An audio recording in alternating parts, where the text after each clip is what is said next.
इस खास चर्चा में आपका स्वागत है। नमस्कार। आज हम उन स्रोतों को थोड़ा खंगाल रहे हैं जो दीपावली के ठीक पहले आने वाले दिन धनतेरस के बारे में हमें जानकारी देते हैं। जी। और ये स्रोत सिर्फ मतलब रस्मों की बात नहीं करते, नहीं, बिल्कुल नहीं। बल्कि इसके पीछे के गहरे आध्यात्मिक अर्थ और महत्व पर भी रोशनी डालते हैं। सही कहा।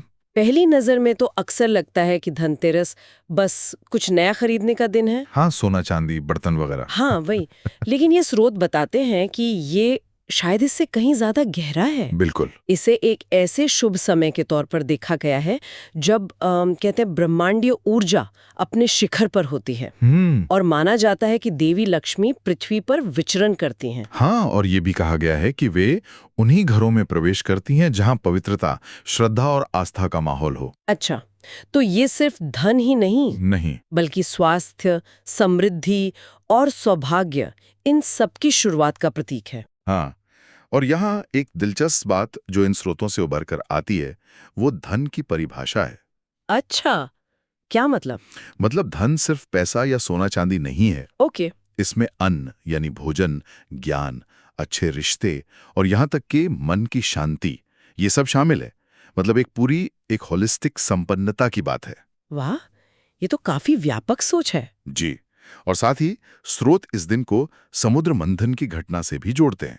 हाँ, मैंने भी पढ़ा था जब भगवान धनवंतरी अमृत का कलश लेके निकले थे। बिल्कुल। और यह बात सीधे सीधे स्वास्थ्य और धन के बीच के गहरे संबंध को दिखाती है। हाँ, ये बात तो समझ आती है। मतलब मूल विचार शायद यही है कि धन का सही मायने में आनंद लेने के लिए अच्छा स्वास्थ्य बहुत जरूरी है। बेशक। और जब जीवन में समृद्धि आती है तो वो सुख और शांति लाने में मदद करती है। सही। तो चलिए इन स्रोतों के जरिए समझते हैं कि स्वास्थ्य और समृद्धि दोनों को अपने जीवन में आमंत्रित करने के लिए क्या तरीके सुझाए गए हैं। जरूर। एक बुनियादी विषय जो मुझे लगता है बार बार सामने आता है वो है पवित्रता और स्वागत की तैयारी। हाँ, ये बहुत अहम है। स्रोत इस पर बहुत जोर देते हैं कि लक्ष्मी वहीं वास करती हैं जहां साफ सफाई हो। और सिर्फ बाहरी सफाई नहीं। हाँ, मन, वचन और कर्म तीनों में शुद्धता हो। बिल्कुल। शायद इसीलिए धनतेरस से पहले पूरे घर की वो जो गहन सफाई होती है, हाँ, डीप क्लीनिंग जिसे कहते हैं। हाँ, वो परंपरा इतनी महत्वपूर्ण मानी गई है। तो ये सिर्फ धूल झाड़ना नहीं है। नहीं, बिल्कुल नहीं। स्रोत बताते हैं कि ये एक तरह से घर को ऊर्जा के स्तर पर तैयार करना है। अच्छा, कैसे? इसमें जैसे सुबह जल्दी स्नान करना, घर के हर कोने को साफ करना और फिर वातावरण को शुद्ध करने के लिए गंगा जल छिड़कना या कपूर का धुआं करना, ये सब शामिल है। ओके। दरवाजों को आम के पत्तों या फूलों के तोरण से सजाना, मुख्य द्वार के पास शुभ चिन्ह जैसे स्वास्तिक बनाना। हाँ, रंगोली भी बनाते हैं।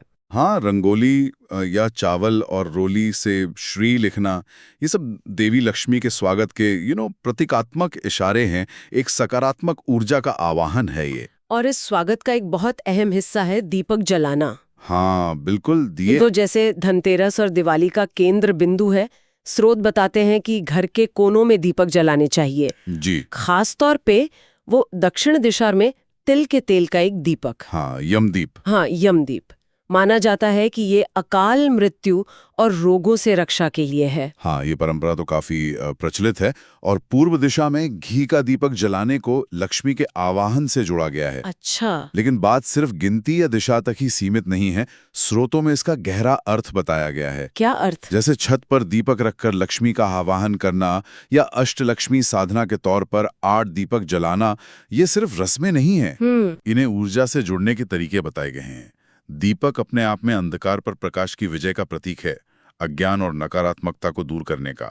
हाँ, सही कहा। वो राजा हेमराज के पुत्र की कहानी भी है ना। हाँ, सुनाइए। स्रोत बताते हैं कि कैसे उसकी नई नवेली पत्नी ने यमदूतों को दरवाजे पर ही रोक लिया था, ढेर सारे दीपक जलाकर और भजन गाकर। अच्छा। हाँ, तो वो कहानी भी यही दर्शाती है कि कैसे सच्ची श्रद्धा और दीपक के प्रकाश ने यमदूतों को भी वापस लौटा दिया था। ये आस्था की शक्ति का प्रतीक है। वाह, ये तो बहुत दिलचस्प कहानी है। जी। तो इस सफाई और दीपकों की तैयारी से जुड़ा है वो काम जिसके लिए धनतेरस सबसे ज्यादा जाना जाता है, खरीदारी। हाँ, शॉपिंग। खासकर धातु की चीजें खरीदना, जैसे चांदी, सोना, पीतल, तांबा या आजकल स्टील के बर्तन भी। हाँ, ये काम रिवाज है। लेकिन क्या स्रोत इसके पीछे कोई खास वजह बताते हैं? मतलब क्यों खरीदते हैं धातु? हाँ बिल्कुल, स्रोत इसे सिर्फ एक परंपरा नहीं मानते, अच्छा। बल्कि इसके पीछे एक ऊर्जावान महत्व बताते हैं। कहा गया है कि धातुएं, खासकर नई खरीदी गई धातु, वो ब्रह्मांडीय ऊर्जा तरंगों को अपनी ओर खींचती हैं। ओह अच्छा। तो जब हम धनतेरस पर कोई नई धातु की वस्तु घर लाते हैं, तो यह एक तरह से घर में नई सकारात्मक ऊर्जा का संचार करता है। मतलब एनर्जी बूस्ट जैसा। हाँ, कुछ वैसा ही समझ लीजिए। और माना जाता है कि ये नए अवसरों और धन के प्रवाह के लिए द्वार खोलता है। इसीलिए चांदी के सिक्के या लक्ष्मी गणेश की बनी मूर्तियां खरीदना विशेष रूप से शुभ माना गया है। ये दिलचस्प है कि इसे ऊर्जा संवर्धन से जुड़ा गया है। जी। ये आजकल की उस सोच से भी मिलता है जहां लोग इस दिन कोई नया निवेश शुरू करते हैं या कोई पॉलिसी लेते हैं। हाँ बिल्कुल, एक तरह से ये प्राचीन मान्यता और आधुनिक वित्तीय योजना का संगम लगता है। सही कहा। ये भौतिक और आध्यात्मिक ऊर्जा को एक साथ लाने का प्रयास है, और इसी ऊर्जा को और बढ़ाने के लिए मंत्र जाप का भी महत्व बताया गया है। हाँ, मंत्रों का जिक्र भी काफी है लक्ष्मी जी के आशीर्वाद के लिए। बिल्कुल। क्या कोई खास मंत्र है जिनका सुझाव दिया गया है? स्रोत कई मंत्र बताते हैं, लेकिन एक प्रमुख मंत्र जिसका बार बार उल्लेख है वो है ओम श्रीम ह्रीम क्लीम श्री सिद्ध लक्ष्मये नमः। ओके, ओम श्रीम ह्रीम क्लीम श्री सिद्ध लक्ष्मये नमः। हाँ, कहा गया है कि अगर इस मंत्र का 108 बार जाप किया जाए तो यह स्थायी धन और समृद्धि लाने में सहायक होता है। 108 बार? जी। इसके लिए कुछ नियम भी सुझाए गए हैं, जैसे पूर्व दिशा की ओर मुंह करके लाल आसन पर बैठना। लेकिन इससे भी ज्यादा महत्वपूर्ण है जाप करते समय मन की एकाग्रता और श्रद्धा, वो भाव होना जरूरी है। समझ गई। तो एकाग्रता और श्रद्धा मुख्य हैं। क्या और भी तरह के मंत्र हैं? जी, स्रोत कई अन्य शक्तिशाली मंत्रों का भी जिक्र करते हैं। इनमें कुछ सरल मंत्र हैं, कुछ थोड़े जटिल हैं, जैसे श्री यंत्र या कुबेर यंत्र से जुड़े मंत्र। अच्छा, कुबेर यंत्र भी? हाँ, धन के देवता कुबेर की प्रसन्नता के लिए भी मंत्र बताए गए हैं। और एक अत्यंत शक्तिशाली बीज मंत्र श्रीम। श्रीम? हाँ, श्रीम। इसका महत्व भी बताया गया है। इसे लक्ष्मी का प्रतीक माना जाता है। लेकिन एक बात पर सभी स्रोत सहमत दिखते हैं, किसी भी लक्ष्मी पूजा या मंत्र जाप से पहले भगवान गणेश का स्मरण जरूरी है। हाँ, वो तो है, विघ्नहर्ता है। बिल्कुल। तो मंत्रों के जरिए एक खास तरह की सकारात्मक ऊर्जा पैदा करने पर जोर है। जी। अच्छा, मंत्रों और दीपकों के अलावा स्रोत कई और छोटे बड़े रिवाजों और अनुष्ठानों का भी जिक्र करते हैं। सूची तो काफी लंबी लगती है। हाँ, वो तो है। क्या कुछ मुख्य बातें हैं जिन पर ध्यान देना चाहिए? हाँ, देखिए, सूची वाकई लंबी है और शायद सभी को करना संभव भी ना हो। सही बात है। लेकिन कुछ सामान्य विषय हैं जो उभर कर आते हैं। जैसे देवी लक्ष्मी को प्रसन्न करने के लिए उन्हें लाल फूल, खासकर कमल का फूल चढ़ाना प्रिय बताया गया है। कमल का फूल, ओके। रात के समय घर के मुख्य द्वार पर रोशनी रखना महत्वपूर्ण माना गया है। हाँ, वो तो दियों से हुई जाता है। हाँ, लेकिन दरवाजे को खुला छोड़ने से मना किया गया है। अच्छा, दरवाजा खुला नहीं छोड़ना है। ये दिलचस्प है। क्यों भला? इसका कारण स्पष्ट नहीं बताया गया, पर शायद सुरक्षा या ऊर्जा को अंदर बनाए रखने के लिए हो सकता है। और कुछ? एक और अनोखा रिवाज है 5 कौड़ियों का, पीली कौड़ियां। कौड़ियां? हाँ, मैंने देखी है पूजा में रखते हुए। हाँ, तो उन्हें पूजा में रखकर बाद में उन्हें तिजोरी या पैसे रखने की जगह पर रखने से माना जाता है कि साल भर धन में वृद्धि होती है। अच्छा, भोग लगाने के लिए अक्सर खीर जैसी सफेद मिठाई, खीर या सप्त धान्य यानी 7 तरह के अनाज का जिक्र मिलता है। पूजा के दौरान शंख और घंटी बजाने को, हाँ, वो तो करते ही हैं। हाँ, उसे नकारात्मक ऊर्जा दूर करने वाला बताया गया है। और घर के किसी खास कोने का भी महत्व है? हाँ, घर का उत्तर पूर्व कोना, जिसे ईशान कोण कहते हैं। ईशान कोण? उसे पवित्र और ऊर्जा के प्रवेश का स्थान मानते हुए वहां सफाई और पूजा पर विशेष ध्यान देने को कहा गया है। आपने कई तरह के रिवाज बताए, कुछ प्रतीकात्मक हैं, कुछ भोग से जुड़े हैं, कुछ खास वस्तुओं से। क्या दान पुण्य का भी कोई महत्व बताया गया है इसमें? बिल्कुल, दान का तो हमेशा ही महत्व होता है। मंदिरों में या जरूरतमंदों को दीपक दान करने का बहुत महत्व बताया गया है। दीपदान? जी, गाय को भोजन कराना या कौओं को खिलाना भी पुण्य कर माना गया है।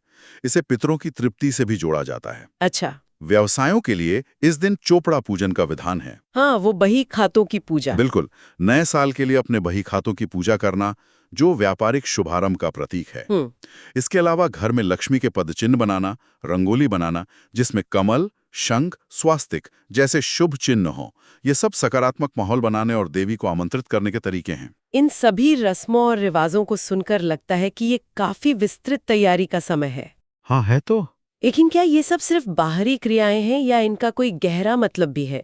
क्या स्रोत इसके दर्शन पर भी बात करते? हाँ, बिल्कुल करते हैं। और यहीं पे ये स्रोत सिर्फ एक कैसे करें गाइड से आगे बढ़ जाते हैं। अच्छा। वे इस बात पर जोर देते हैं कि धनतेरस सिर्फ बाहरी रस्में निभाने का दिन नहीं है, यह आंतरिक शुद्धि का भी पर्व है। आंतरिक शुद्धि? हाँ, मन, वाणी और कर्म में सामंजस्य लाने का अवसर।